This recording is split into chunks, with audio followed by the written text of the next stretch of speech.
Praise lord. దేవుని నామానికి మహిమ కలుగును గాక. ప్రియమైన దేవుని బిడ్డలారా, ఈ ఉదయకాల సమయంలో ఈ అనుదిన వాగ్దాన కార్యక్రమం ద్వారా ఈ విధంగా మిమ్మల్ని కలుసుకున్నటకు దేవుడు నాకు అనుగ్రహించిన ఈ గొప్ప భాగ్యాన్ని బట్టి ముందుగా దేవాతి దేవునికి కృతజ్ఞతాస్తుతులు చెల్లించి ఉన్నాను. అదేవిధంగా ఈ అనుదిన వాగ్దాన కార్యక్రమాన్ని వీక్షించున్న ఆత్మీయులకు మీ అందరికీ ప్రభువైన యేసుక్రీస్తు నామంలో శుభాభివందనాలు తెలియజేస్తూ ఉన్నాను. ప్రియమైన దేవుని బిడ్డలారా, మీ అందరి కొరకు మేము ప్రార్థిస్తూ ఉన్నాం. మా కొరకు, మా పరిచయ కొరకు మీ ప్రార్థనలో జ్ఞాపకం చేసుకునవలసిందిగా ప్రభువైన యేసుక్రీస్తు నామంలో మీ అందరినీ కోరుచూ ఉన్నాను.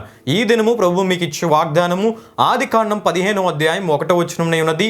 ఆ వాగ్దానం వచ్చిన భాగమును నేను మీ కొరకు చదువుచూ ఉన్నాను. ప్రార్థనా పూర్వకంగా ఆలకించవలసిందిగా ప్రభువైన యేసుక్రీస్తు నామంలో మిమ్మల్ని కోరుచూ ఉన్నాను. ఆ వాగ్దానం వచ్చిన ఈ విధంగా రాయబడి ఉన్నది. ఇవి జరిగిన తర్వాత యెహోవా వాక్యము అబ్రామునకు దర్శనమందు వచ్చి, అబ్రామా భయపడకము, నేను నీకు కేడము, నీ బహుమానం అత్యధిక మగునని చెప్పాను. హల్లెలూయా, హల్లెలూయా. ప్రియమైన దేవుని బిడ్డలారా, ఈ వాగ్దానాన్ని దేవుడు ఆనాడు అబ్రామునకు ఇచ్చిన వాగ్దానంగా మనం చూస్తూ ఉన్నాం. సందర్భాన్ని మనం జ్ఞాపకం చేసుకున్నట్లయితే అక్కడ ఇవి జరిగిన తరువాత అనే మాట మనకు కనబడుతుంది. ఇవి జరిగిన తరువాత అంటే ఏవి జరిగిన తరువాత అంటే ఆదికాండం 14వ అధ్యాయంలో మనం చూస్తే బబులోను 4 రాజులు సొదొమ 5 రాజులతో యుద్ధము వారు చేశారు. ప్రియమైన దేవుని బిడ్డలారా, ఆ యుద్ధంలో ఈ 4 రాజులే పైచేయి సాధించి సొదొమ గొమొర్రాల ఆస్తి అంతా కూడా వారు తీసుకొని వెళ్ళిపోయినట్లు మనం చూస్తూ ఉంటాం. అయితే అబ్రాహాము సహోదరుడి కుమారుడైన లోతు కూడా సొదొమలో కాపురం ఉండడాన్ని బట్టి లోటి ఆస్తి యావత్తును కూడా వారు తీసుకొని వెళ్ళిపోయినట్లు మనం చూస్తూ ఉంటాం. అప్పుడు అబ్రాహాము 318 మందిని వెంటబట్టుకొని యుద్ధానికి వెళ్ళి దేవుని సహాయము ద్వారా యుద్ధంలో విజయమును సాధించి లోతు కోల్పోయిన వాటిని కూడా తిరిగి విడిపించి తీసుకొని వచ్చినట్లు మనం చూస్తూ ఉంటాం. హల్లెలూయా, హల్లెలూయా. ప్రియమైన దేవుని బిడ్డలారా, యుద్ధం నుండి తిరిగి వస్తున్న అబ్రాహామునకు షాలేం రాజైన మెల్కీసెదెకు ఎదురుపడతాడు. ఆ సందర్భంలో షాలేం రాజైన మెల్కీసెదెకు అనే యాజకునికి అబ్రాహాము 10వ వంతు చెల్లించినట్లు కూడా మనం చూస్తూ ఉంటాం. అంతేకాకుండా సొదొమ రాజు మనుషులను నాకు అప్పగించి ఆస్తిని తీసుకోమని చెప్పినప్పుడు అబ్రాహాము సొదొమ రాజుతో, నీవు నన్ను ధనవంతుడిగా చేసావంటకు వీలు లేదు, దేవుడు నాకు సమస్తాన్ని అనుగ్రహించాడు, కాబట్టి ఎవరికి రావాల్సిన భాగాలు వారికి ఇచ్చి పంపించమని తెలియపరిచినట్లు కూడా మనం చూస్తూ ఉంటాం. హల్లెలూయా, హల్లెలూయా. ప్రియమైన దేవుని బిడ్డలారా, ఈ సందర్భం జరిగిన తర్వాత అబ్రాహామునకు దేవుడు దర్శనమందు తన వాక్కు ద్వారా మాట్లాడినట్లు మనం చూస్తూ ఉంటాం. అంటే ప్రియమైన దేవుని బిడ్డలారా, అబ్రాహాము యుద్ధానికి వెళ్ళాడు, యుద్ధంలో విజయం పొందుకున్నాడు. అయితే అబ్రాహామునకు ఒక భయం ఉండొచ్చు. ఎటువంటి భయం అంటే, ఒకవేళ యుద్ధానికి వెళ్ళాను, విజయం సాధించాను, మరలా ఆ శత్రువులు నా మీదకి వస్తారేమో, ఆ శత్రువులు నా మీద దాడి చేస్తారేమో, ఆ శత్రువులు నా కుటుంబం మీద దాడి చేస్తారేమో అనే భయము ఉండొచ్చు ప్రియమైన దేవుని బిడ్డలారా. అంతేకాకుండా అబ్రాహాము మరొక విషయాన్ని గురించి భయపడుతున్నాడు. ఏంటంటే సంతాన విషయమై. ఎంత ఆస్తి ఉన్నా సంతానము లేకపోతే అనుభవించేవారు ఉండరు కదా అని భయముతో, భవిష్యత్తును గురించిన భయముతో అబ్రాహాము ఉంటూ ఉండగా ఆ సందర్భంలో దేవుడు తన వాక్కు ద్వారా అబ్రాహాముతో మాట్లాడుతూ, అబ్రాహామా నీవు భయపడొద్దు, నేను నీకు కేడెము అని దేవుడు వాగ్దానం ఇచ్చినట్లు మనం చూస్తూ ఉంటాం. హల్లెలూయా, హల్లెలూయా. అంటే ప్రియమైన దేవుని బిడ్డలారా, కేడెము అంటే డాలు అని అర్థం. అంటే ప్రియమైన దేవుని బిడ్డలారా, దేవుడే అబ్రాహామునకు డాలుగా ఉంటానని దేవుడు వాగ్దానం ఇచ్చాడు. అంటే అబ్రాహామునకు హాని ఎవరైనా చెయ్యాలి అనుకుంటే ముందు ఎవరిని దాటి వెళ్ళాలంటే దేవుణ్ణి దాటి వెళ్ళాలి.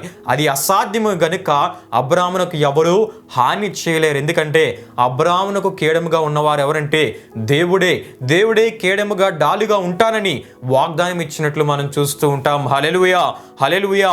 అంతేకాకుండా నీ బహుమానం అత్యధిక మగునని దేవుడు వాగ్దానం ఇచ్చాడు. ప్రియమైన దేవుని బిడ్డలారా, బహుమానం ఇచ్చేవాడు దేవుడే, దాన్ని అత్యధికము చేసేవాడు కూడా దేవుడే.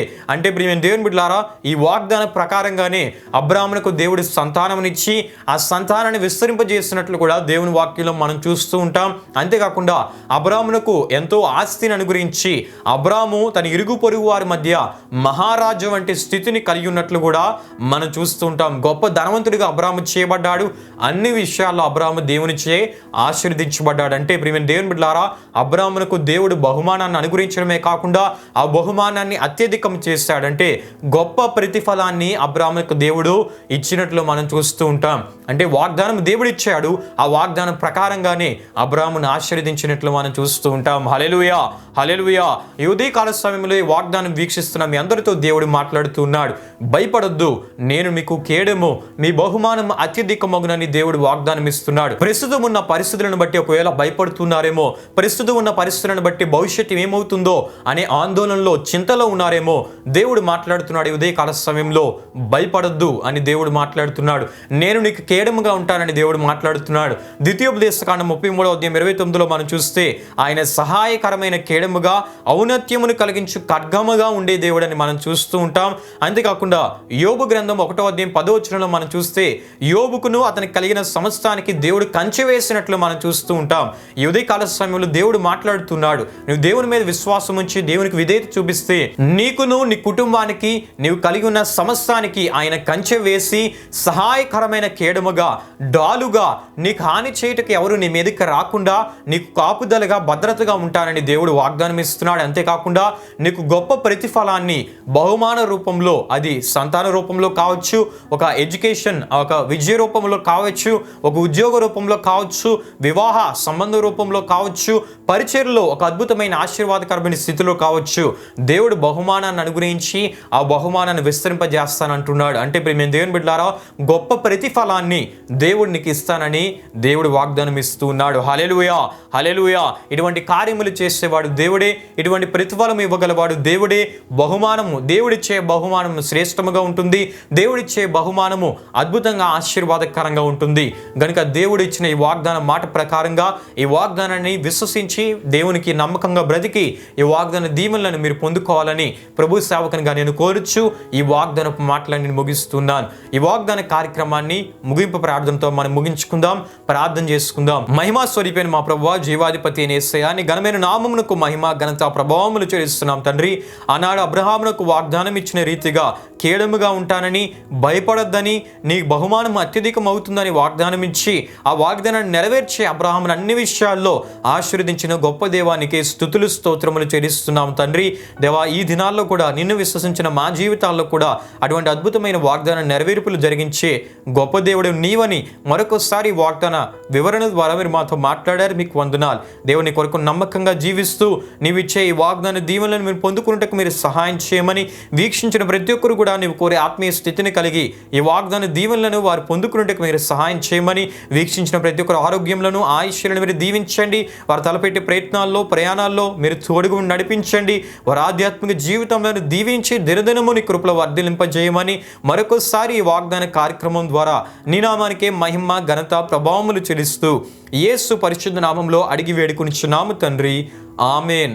యేసు రక్తమే జయం, ప్రవేశ రక్తమే జయం, ప్రవేశ రక్తం సంపూర్ణమైనది, అపవాది క్రియలకరంత నాశనం కలుగును గాక. ఆమెన్. ప్రభు మిమ్మును మీ కుటుంబంలో నూరంతలుగా ఆశీర్వదించును గాక. ఆమెన్.